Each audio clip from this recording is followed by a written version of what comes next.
Hello students, welcome back to another video. तो जैसा कि हम न्यू बैच 2026 के लिए क्लासेस स्टार्ट कर चुके हैं, हर एक सेमेस्टर के लिए, हर एक सब्जेक्ट की। तो आज की वीडियो बहुत ज़्यादा इम्पोर्टेंट होने वाली है उन सभी स्टूडेंट्स के लिए जिन्होंने 2025-26 में या 26-27 में एडमिशन लिया हुआ है बीए फर्स्ट ईयर के फर्स्ट सेमेस्टर में और इंग्लिश लिटरेचर को अपने मेजर या माइनर सब्जेक्ट के रूप में पढ़ रहे हैं। तो अगर आप इंग्लिश लिटरेचर के स्टूडेंट हैं तो आज की वीडियो में हम इसका यूनिट नंबर 2 पढ़ने वाले हैं। यूनिट नंबर 1 में आपको कंट्रीब्यूशन पढ़ना है कई सारे राइटर्स के, और वो सब मैं पढ़ा चुकी हूँ। हर राइटर के लिए मैंने अलग अलग वीडियो बनाई है, तो आपको सभी वीडियोस हमारे चैनल पर मिल जाएगी। यूनिट नंबर 2 में आपको 2 टॉपिक पढ़ना है। पहला है एलिमेंट ऑफ शॉर्ट स्टोरी, दूसरा है types of prose and prose style. तो आज की वीडियो में हम एलिमेंट्स ऑफ शॉर्ट स्टोरी पढ़ेंगे, जिसमें plot, characterisation, narrative technique and structure को हम पढ़ने वाले हैं, और पूरा इसका नोट्स भी आपको आज की वीडियो में मिलेगा। जो सेकेंड टॉपिक है यूनिट नंबर 2 का, उसको हम पार्ट 2 की वीडियो में कवर करेंगे। चलिए स्टार्ट करते हैं और देखते हैं कि क्या होता है प्लॉट, क्या है characterisation, narrative technique and structure. सबसे पहले आप ये जानिए एलिमेंट ऑफ शॉर्ट स्टोरी क्या है। शॉर्ट स्टोरी का मतलब तो छोटी छोटी कहानियां होती हैं, एलिमेंट्स का मतलब होता है तत्व। तो उन स्टोरीज को लिखने के लिए राइटर कौन कौन से एलिमेंट्स का यूज करता है, वो कौन से एलिमेंट्स हैं जिनका यूज किए बिना शॉर्ट स्टोरी नहीं लिखी जा सकती, वही एलिमेंट्स आपको यूनिट नंबर 2 के अंदर पढ़ना है। कोई भी राइटर जब अपनी स्टोरी लिखने जाता है तो सबसे पहले जो एलिमेंट उसको चाहिए वो है प्लॉट। प्लॉट का मतलब होता है कथानक। अब कथानक क्या है, बड़े ध्यान से सुनिएगा तभी आप समझ पाएंगे, क्योंकि ये टॉपिक बहुत ही आसान है। बच्चे नए होते हैं, अभी फर्स्ट ईयर फर्स्ट सेमेस्टर होता है, तो उनको चीजें मुश्किल लगती हैं। लेकिन अगर आप हमारे चैनल को सब्सक्राइब कर लेते हैं तो आपके लिए हर एक सब्जेक्ट पढ़ना बहुत आसान हो जाएगा। तो देखिए प्लॉट, बड़े ध्यान से सुनिएगा। Plot refers to all the events that contribute to the story. Plot refer करता है, संदर्भित करता है टू ऑल द इवेंट्स, हर एक इवेंट को, हर एक घटना को, दैट कंट्रीब्यूट, जो योगदान देती हैं टू द स्टोरी में। तो आपको एक एग्जांपल दे देती हूँ। आप कोई भी सीरियल, ड्रामा या मूवी देख, तो जब मूवी शुरू होती है तो आपको उसमें क्या स्टोरी होगी उसके बारे में कोई आइडिया नहीं होता। जब आप स्टार्ट से एंड तक देख लेते हैं तब आपको पूरी स्टोरी पता चल जाती है। तो उसमें जितना भी इवेंट होता है एक सीक्वेंस में होता है। पहले आप सभी कैरेक्टर्स को देखेंगे, सभी कैरेक्टर्स के नाम से इंट्रोड्यूस होंगे कि ये मेन हीरो है, ये हीरोइन है, ये इसकी फैमिली के लोग हैं, ये विलन है, ये इस तरीके की हरकतें करता है, वगैरह वगैरह सारी चीजें आपको पता चल जाती हैं। तो एक प्लॉट जो होता है एक सीक्वेंस में चलता रहता है। अब ये होगा, उसके बाद ऐसे होगा। और मूवीज वगैरह में या ड्रामा वगैरह में आप यही देखते हैं कि जो मेन हीरो या हीरोइन होते हैं उनकी लाइफ में ही सारा स्ट्रगल आ जाता है, सारा कॉन्फ्लिक्ट आ जाता है, और फिर एंड जाते जाते सब कुछ ठीक हो जाता है, फिर स्टोरी फिनिश यानी एंड हो जाती है। तो वो प्लॉट है, यानी एकदम सीक्वेंस में सारे इवेंट्स को उसमें दिखाया जाता है। It has a starting point to the exposition where the story begins. तो it has a starting point, तो प्लॉट के पास एक स्टार्टिंग पॉइंट होता है जहां से कहानी शुरू होती है। वेयर द स्टोरी बिगिंस, जहां से कहानी शुरू होती है। And the character and the setting are introduce, and the character, जो भी पात्र हैं, जो भी हीरो, हीरोइन, विलेन और भी बहुत सारे कैरेक्टर स्टोरी के अंदर, नॉवेल के अंदर, ड्रामा के अंदर बहुत सारे कैरेक्टर्स होते हैं। उन सब के बारे में आप इंट्रोड्यूस होते हैं। इंट्रोड्यूस मतलब परिचित होते हैं, उनके नामों को जानते हैं, कौन क्या है और कौन कौन क्या कर रहा है। एंड द सेटिंग में आप जानते हैं कब का टाइम है, कहाँ का प्लेस है, किस जगह पे ये स्टोरी रखी गई है या फिर किस जगह पे ये मूवी बनाई गई है, उसके बारे में आप जानते हैं। टू द ऑडियंस, तो जो भी कैरेक्टर्स और सेटिंग होती है उससे ऑडियंस जो है वो परिचित होते हैं। ऑडियंस कौन होता है? जो स्टोरी को देख रहा है या सुन रहा है या पढ़ रहा है। It is a sequence of incident in story और नॉवेल। इट इज, यह है, ए सीक्वेंस मतलब क्रम, ऑफ इंसिडेंट्स मतलब घटना होता है, इन स्टोरी में और नॉवेल। देखो नॉवेल हो, ड्रामा हो, शॉर्ट स्टोरी हो या स्टोरी हो, मूवी हो, सभी में प्लॉट होता है। तो प्लॉट एक सीक्वेंस होता है, स्टोरी, नॉवेल सभी के अंदर। Plot helps in the development of the author central concept of his ideas. जो प्लॉट है हेल्प्स यानी सहायता करता है, मदद करता है इन द डेवलपमेंट विकसित करने में ऑफ द ऑथर्स मतलब लेखक के सेंट्रल कॉन्सेप्ट को। तो जो भी लेखक है, जो भी राइटर होगा हमारा, जो भी स्टोरी को लिखने जा रहा है, तो लिखने से पहले उसके मन में पूरा प्लॉट बनाता है, अपने मन में कि किस तरीके से उसको अपनी स्टोरी सेट करनी है, कितने कैरेक्टर्स रखने हैं, क्या स्टोरी होगी, क्या सेंट्रल आइडिया होगा, क्या कुछ हमारा थीम होगा, उसके बारे में वो सोचता है। एक पूरी प्लॉट, एक कथानक तैयार करता है, उसके बाद वो लिखना शुरू करता है। तो वही प्लॉट होता है। प्लॉट के भी मेन 5 इवेंट्स होते हैं। वो कौन से इवेंट्स हैं, आइए अब उसको जानते हैं। Plot are made up main 5 events. जो प्लॉट होता है वो बना होता है मेन यानी मुख्य 5 इवेंट्स, 5 घटनाओं से। तो कोई भी ड्रामा हो, शॉर्ट स्टोरी हो, नॉवेल हो, मूवी हो या सीरियल हो या ड्रामा, कुछ भी, उसमें ये 5 इवेंट आपको जरूर देखने को मिलेंगे। आप समझिए, आपके लिए और आसान हो जाएगा। पहला है बिगिनिंग, दूसरा है राइजिंग एक्शन, तीसरा होता है क्लाइमेक्स, चौथा है फॉलिंग एक्शन और 5वां है रिजोल्यूशन। बिगिनिंग, कोई भी स्टोरी पढ़ना आपने शुरू किया तो उसका बिगिनिंग पॉइंट होता है, स्टार्टिंग पॉइंट होता है स्टोरी का। अभी कहानी शुरू हो रही है, ये पहला इवेंट है प्लॉट का। आप सभी के बारे में जानना शुरू कर रहे हैं, सभी कैरेक्टर्स के बारे में आप जानना शुरू कर रहे हैं कि कितने कैरेक्टर्स हैं, क्या क्या नाम है और कौन क्या करेगा। सेकेंड जो इवेंट होता है प्लॉट का वो होता है rising action. Main character faces conflict.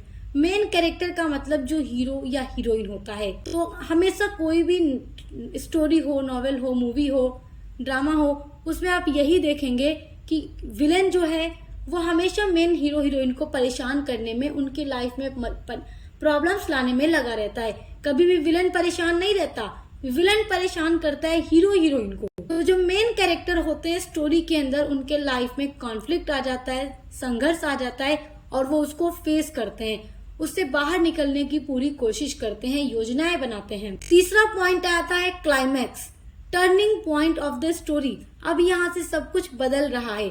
अब इसमें क्या होता है कि और भी ज्यादा चीजें मुश्किल में होती हैं, मेन कैरेक्टर्स के लाइफ में बहुत ज्यादा स्ट्रगल आ जाता है और विलेन हर मुमकिन कोशिश करता है हीरो हीरोइन को अलग रखने की या उनमें दरार डालने की। इस तरीके की चीजें आप देखते होंगे। फोर्थ पॉइंट है फॉलिंग एक्शन। फॉलिंग एक्शन में क्या होता है, इमीडिएटली आफ्टर बिग क्लाइमेक्स। ये अचानक से आता है बिग क्लाइमेक्स के बाद। मतलब कोई भी स्टोरी आप पढ़ रहे हैं तो उसमें क्लाइमेक्स आ रहा है, मेन हीरो या हीरोइन के लाइफ में संघर्ष आ रहा है, उसके बाद इमीडिएटली अचानक से सब ठीक होने लगता है, सब कुछ ठीक होने लगता है। उसके बाद जो स्टोरी होती है वो आगे नहीं बढ़ती, वो रिजोल्यूशन की तरफ चली जाती है। जो 5th इवेंट होता है हमारे प्लॉट का वो है resolution, end of the story. तो इस तरीके से पूरी स्टोरी खत्म हो जाती है। तो कोई भी स्टोरी होती है उसमें ये 5 इवेंट्स जरूर होते हैं। तो ये बात आप याद रखिएगा, एग्जाम के लिए ये बहुत ही इम्पोर्टेंट टॉपिक है। एलिमेंट ऑफ शॉर्ट स्टोरी में जो दूसरा एलिमेंट है वो है कैरेक्टराइजेशन। कैरेक्टराइजेशन को आप चरित्र चित्रण भी कह सकते हैं हिंदी में, या पात्र यानी कैरेक्टर भी कह सकते हैं। देखो, कोई भी आप स्टोरी पढ़ते हैं, नॉवेल पढ़ते हैं या मूवी देखते हैं, उसमें कैरेक्टर्स होते हैं। विदाउट कैरेक्टर हम किसी भी स्टोरी की कल्पना कर ही नहीं सकते। हम सोच भी नहीं सकते कि कोई स्टोरी ऐसी हो सकती है जिसमें कैरेक्टर ही ना हो।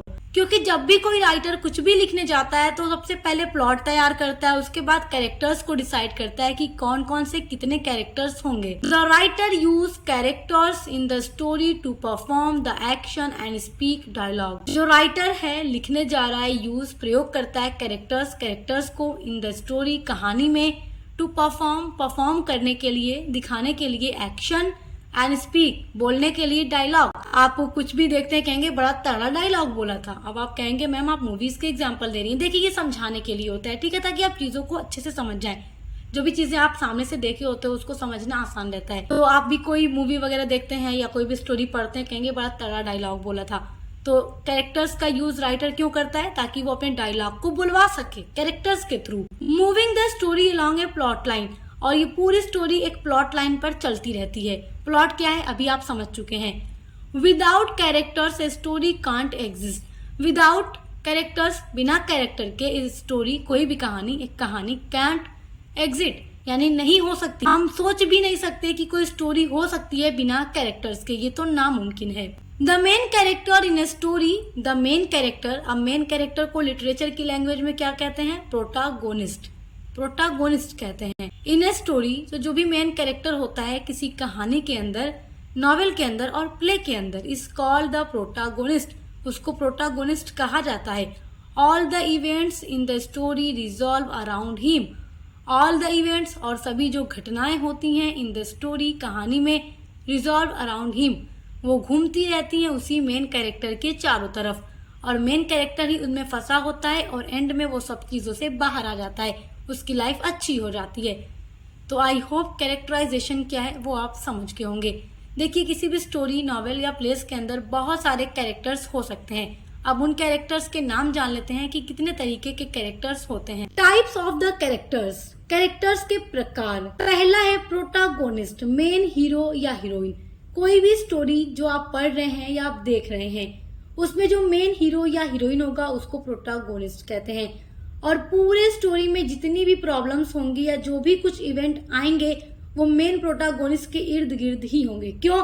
क्योंकि वो मेन कैरेक्टर है और राइटर का पूरा ये इरादा होता है और राइटर उसी तरीके से अपनी पूरी स्टोरी लिखता है ताकि पढ़ने वाले का भी पूरा ध्यान प्रोटागोनिस्ट यानी मेन हीरो या हीरोइन की तरफ ही जाए। किसी का भी ध्यान कभी विलेन की तरफ नहीं जाता। किसी को भी स्टोरी के अंदर विलेन अच्छा नहीं लगता। अच्छा अगर लगता है तो मेन कैरेक्टर, तो वो होता है प्रोटागोनिस्ट। तो सबसे पहले तो हो गया प्रोटागोनिस्ट।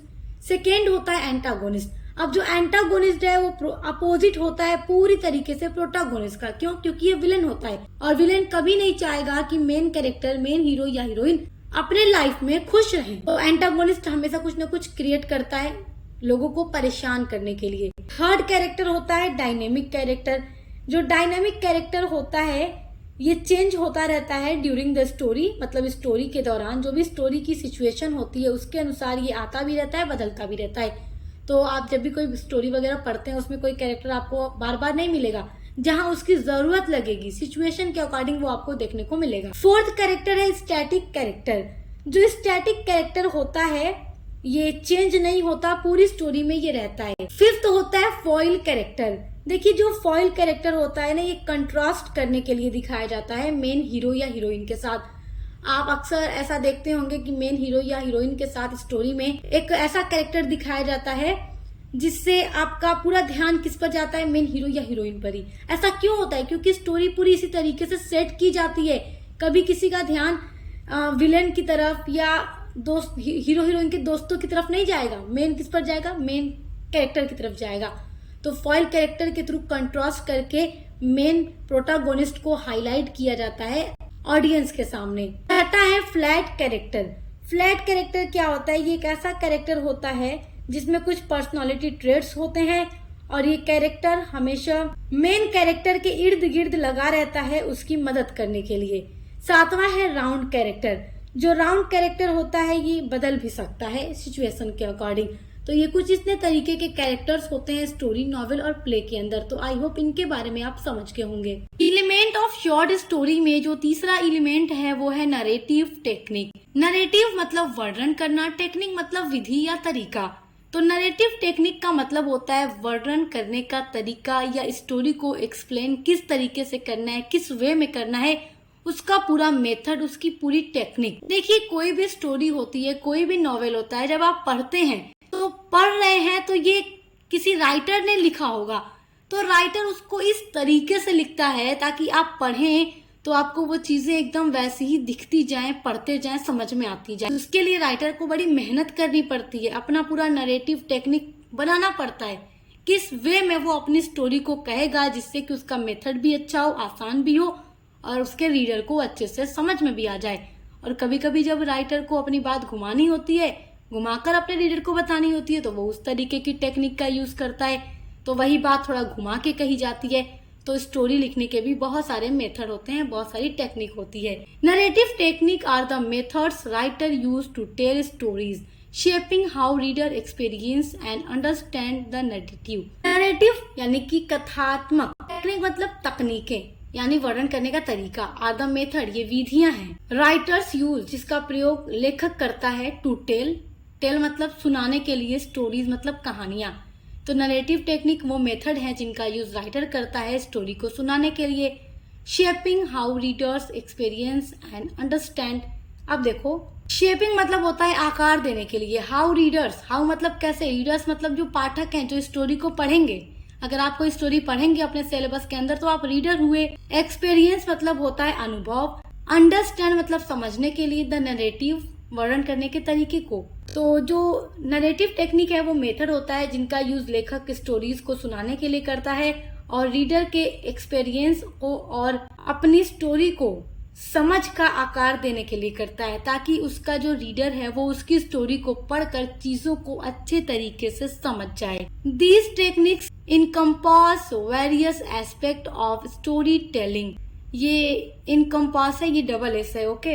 ये जो तकनीकें हैं कहानी कहने के विभिन्न पहलुओं में को समाहित करती हैं। विभिन्न वेरियस मतलब विभिन्न एस्पेक्ट मतलब पहलुओं को बताती हैं, इंक्लूडिंग जिनमें शामिल है point of view, plot, structure, character development and stylistic choices. तो ये सारी चीजें इसमें शामिल हैं और कुछ एलिमेंट्स भी होते हैं नरेटिव टेक्निक के। नरेटिव टेक्निक के जो एलिमेंट्स आप देखेंगे, आप कहेंगे कि मैम ये तो हमारे स्टोरी के भी एलिमेंट्स हैं। पहला हो गया प्लॉट। प्लॉट तो आप पढ़ चुके हैं, तो नरेटिव टेक्निक का भी एक प्लॉट वही होता है।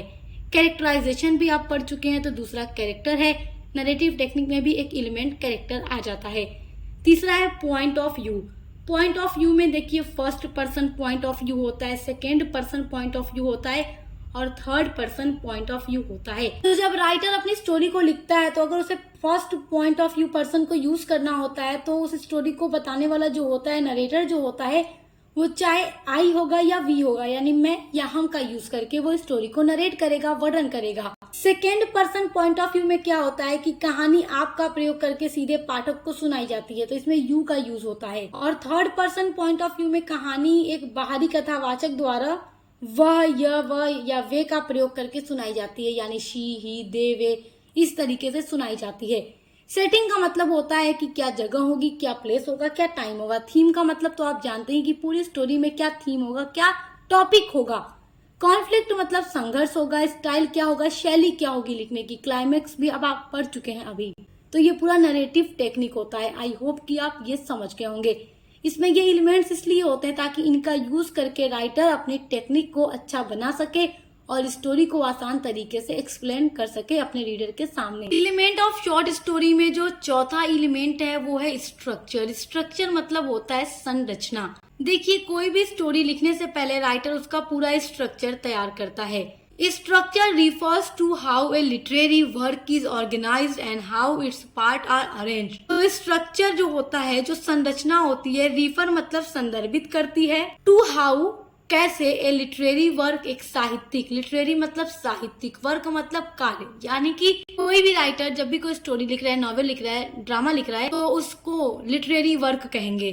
तो उसको कैसे ऑर्गेनाइज करना है, एंड हाउ और कैसे इट्स पार्ट आर अरेंज, और इसके पार्ट को कैसे अरेंज करना है अच्छे तरीके से, एक सही वे में, तो वो स्ट्रक्चर होता है। It's the framework that holds the elements of a story. यह वह ढांचा होता है जो कहानी के एलिमेंट्स को like plot, characters, themes together, shaping how the reader experiences and understands the narrative. तो जो स्ट्रक्चर होता है स्टोरी का, ये वह ढांचा होता है जो कहानी के एलिमेंट्स को, अब इसमें भी कुछ एलिमेंट्स होते हैं जो स्टोरी के, प्लॉट हो गया, कैरेक्टर हो गया, थीम हो गया, इन सबको एक साथ जोड़ता है और रीडर के एक्सपीरियंस को और नरेटिव को, नरेटिव मतलब कथा यानी कहानी को समझने का जो तरीका होता है उसको शेप देता है। कौन स्ट्रक्चर, ताकि जो रीडर है वो पढ़कर स्टोरी को अच्छे से समझ सके। तो यही होता है स्ट्रक्चर, यानी कि इसको ऐसे पूरा शेप दिया जाए, ऐसा इसको आकार दिया जाए, इसको इतने अच्छे तरीके से अरेंज किया जाए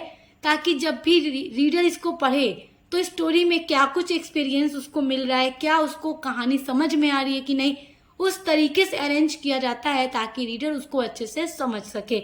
तो ये होते हैं 4 तरीके के elements of short story. I hope कि आप इसको बहुत अच्छे से समझ गए होंगे।